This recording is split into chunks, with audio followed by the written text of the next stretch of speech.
ಬಂದಿರೋ ಎಲ್ಲ ಪತ್ರಕರ್ತರಿಗೆ, ಮಾಧ್ಯಮದವರಿಗೆ ಎಲ್ರಿಗೂ ನಮಸ್ಕಾರ. ಎಸ್ಪೆಷಲಿ ಈ ಪ್ರೋಗ್ರಾಮ್ನ ವೀಕ್ಷಿಸ್ತಿರೋ ಎಲ್ಲ ನನ್ನ VIPsಗೆ ಲವ್ ಯು ಅಂತ ಮಾತು ಸ್ಟಾರ್ಟ್ ಮಾಡ್ತೀನಿ.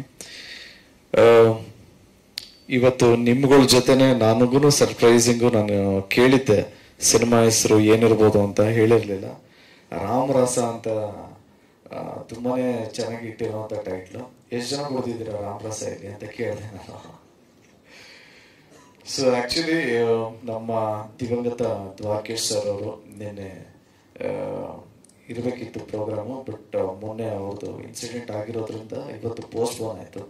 ಇಲ್ಲಾಂದರೆ ರಾಮರಸ ರಾಮನವಮಿಗೆ ಬಿಡುಗಡೆ ಮಾಡುವಂಥ ಕಾರ್ಯಕ್ರಮ ಇತ್ತು. ಇದು ಪೋಸ್ಟ್ ಪೋನ್ ಆಗಿರೋದ್ರಿಂದ ಇವತ್ತು ಮಾಡಿರೋದು. ಆ್ಯಂಡ್ ಆಲ್ಸೋ ಈ ಪ್ರೋಗ್ರಾಮ್ಗೆ ಬರೋದಕ್ಕೆ ನನಗೆ 3 ರೀಸನ್ಸ್ ಇದೆ. ಒಂದು, ಗುರು ದೇಶಪಾಂಡೆ ಸರ್. ಏನಕ್ಕೆ ಅಂದರೆ ಸಾಕಷ್ಟು ಜನ ನ್ಯೂ ಕಮರ್ಸ್ನಾಗಲಿ ನಿರ್ದೇಶಕರಿಗಾಗಲಿ ಚಾನ್ಸ್ ಕೊಡ್ತಾರೆ. ಆ್ಯಂಡ್ ಆಲ್ಸೋ ಅದಕ್ಕಿಂತ ಜಾಸ್ತಿ ಹಾನೆಸ್ಟ್ಲಿ ಟಾಕಿಂಗ್, ನಮ್ಮ ಅಣ್ಣನ ಜೊತೆ 2 ಸಿನಿಮಾ ಮಾಡಿರೋ ಡೈರೆಕ್ಟರು. ಲಾಸ್ಟ್ ಟೈಮ್ ನಾನು ಪುನೀತ್ ಸರ್ ಬಂದಾಗಲೂ ಇದನ್ನೇ ಹೇಳಿದ್ದೆ, ತಿರ್ಗಾ ರಿಪೀಟ್ ಮಾಡ್ತಾ ಇದ್ದೀನಿ. ಸಂಹಾರ ಮತ್ತು ರುದ್ರತಾಂಡವ ನಮ್ಮ ಅಣ್ಣನ ಜೊತೆ ಮಾಡಿದ್ರು. ಆ ಬಾಂಡಿಂಗ್ ಇದೆ. 2ನೇ reason, it's being Anil Yadav, ನನ್ನ ಗೆಳೆಯ ಅಂತ ಹೇಳ್ಬೋದು, ಬ್ರದರ್ ಅಂತ ಹೇಳ್ಬೋದು. ಸೊ ಹಳೆ ಪರಿಚಯ ಅನಿಲ್ ಯಾದವ್ಗೋಸ್ಕರ ಬಂದೆ.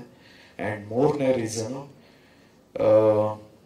ಸಾಕಷ್ಟು ಜನ ನ್ಯೂ ಕಮರ್ಸ್ ಲಾಂಚ್ ಆಗ್ತಾ ಇದ್ದಾರೆ ಅಂದ್ರೆ ಒಂದು ಎಕ್ಸೈಟ್ಮೆಂಟ್ ಹಾನೆಸ್ಟ್ಲಿ. ಯಾಕೆಂದರೆ ನಾವು ಮೈತ್ರಿ ಅನ್ನೋ ಸಿನಿಮಾ ನೋಡಿದ್ವಿ ಗಿರಿರಾಜ್ ಸರ್ದು.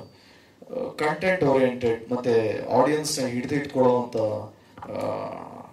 ಒಂದು ತಾಕತ್ತಿದೆ. ಏನಕ್ಕೆ ಅಂದರೆ ಆಡಿಯನ್ಸ್ ಪಲ್ಸ್ ಗೊತ್ತಿದೆ ಅವ್ರಿಗೆ. ಸೊ ಅವರು ಹೊಸಬ್ರಿಗೆ ಚಾನ್ಸ್ ಕೊಡ್ತಾ ಇರೋದೇ ಖುಷಿ ವಿಚಾರ. ಸೊ ಈ 3 ರೀಸನ್ಗೆ ನಾನು ಇಲ್ಲಿರೋದು. ಥ್ಯಾಂಕ್ ಯು ಸೋ ಮಚ್ ನನ್ನನ್ನು ಇಲ್ಲಿ ಕರೆದಿರೋದಕ್ಕೆ. Love you all. ಜಯ Anjaneya. All the very best.